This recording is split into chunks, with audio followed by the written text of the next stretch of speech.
Top reasons why IVF fails, इसके मुख्य कारण क्या होते हैं जो आईवीएफ फेल हो जाता है, और क्या हम इसके बारे में कुछ कर सकते हैं, डॉक्टर भी और आप भी। इस वीडियो में आज हम जानेंगे फेल्ड आईवीएफ के कारण और हम क्या कर सकते हैं कि आईवीएफ फेल ना हो, और कोई सोल्यूशन है एक फेल्ड आईवीएफ के बाद, हमारे पास कोई विकल्प है। ये सारी जानकारी आज मैं डिस्कस करूंगी आपके साथ। नमस्कार, मैं हूं doctor Jyoti Bali, director baby soon fertility and IVF centre, Karol Bagh और साउथ दिल्ली में ईस्ट ऑफ कैलाश में मैं कार्यरत हूँ।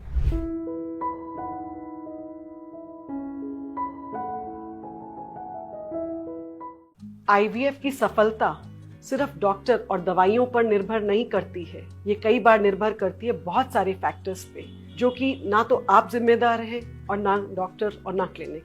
तो वो कौन से फैक्टर्स हैं? सबसे पहले आपकी एज, उसके बाद आपके अंडों की क्वालिटी। क्वांटिटी की बात नहीं कर रही हूं मैं बात कर रही हूं क्वालिटी की।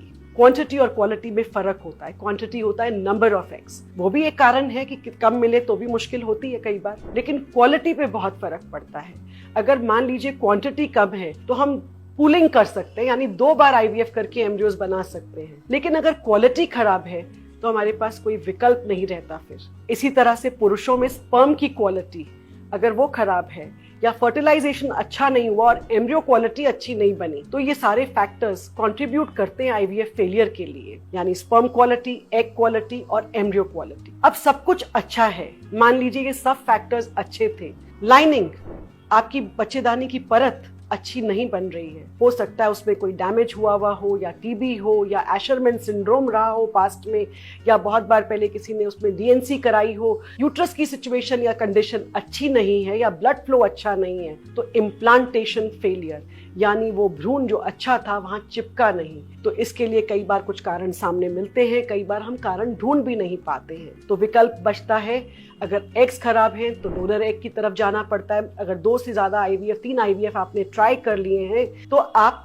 अगर एग क्वालिटी खराब है तो एग रिप्लेस होता है, स्पर्म क्वालिटी खराब है तो स्पर्म रिप्लेस होगा, और अगर यूट्राइन कोई फैक्टर्स हैं तो हमें सरोगेसी करनी पड़ सकती है। इसके अलावा hormonal imbalance, stress factors, lifestyle, overweight होना, खान पान का ठीक ना होना, तो ये सारे फैक्टर्स जो हैं कंट्रीब्यूट करते हैं आईवीएफ फेलियर के लिए। जो इनमें से आप अगर बदल सकते हैं तो सिर्फ लाइफस्टाइल और स्ट्रेस। और तीसरा, हमेशा एक उम्मीद रखना कि एक दिन आप माता पिता जरूर बनेंगे और एक बेबी सून आपके पास भी होगा। लेकिन इसके लिए एक डिस्कशन जरूरी हो जाता है कि इस केस में या इस फाइल में क्या मसला सामने है। उस प्रॉब्लम को पहले समझिए, फिर सोल्यूशन ढूंढिए, और ना एक्सेप्ट करने में सिर्फ कुछ साल व्यतीत हो जाते हैं और उम्र निकल जाती है। और उम्र निकलने के बाद वैसे भी कोई विकल्प नहीं बचता हमारे पास। आईवीएफ कोई मैजिक नहीं है, एक साइंस है, उसकी अपनी लिमिटेशंस हैं। फिर डॉक्टर आपको सिर्फ सरोगेसी, डोनर एग या फिर डोनर एम्ब्रियो या इन चीज़ों की सलाह देते हैं, और आप एक क्लिनिक से दूसरी क्लिनिक, तीसरी क्लिनिक भागते भागते 5-6 साल निकाल देते हैं। तो टाइम भी बहुत इंपॉर्टेंट फैक्टर है, इसे वेस्ट मत कीजिए।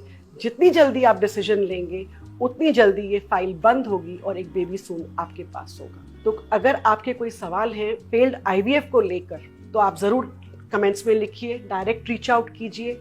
लेटेस्ट टेक्नोलॉजीज क्या हैं, लेटेस्ट एडवांसमेंट क्या हैं आईवीएफ में, हम अगले वीडियो में आपको फेल्ड आईवीएफ केसेस के लिए इसके बारे में जानकारी देंगे। नमस्कार, डॉक्टर ज्योति बाली।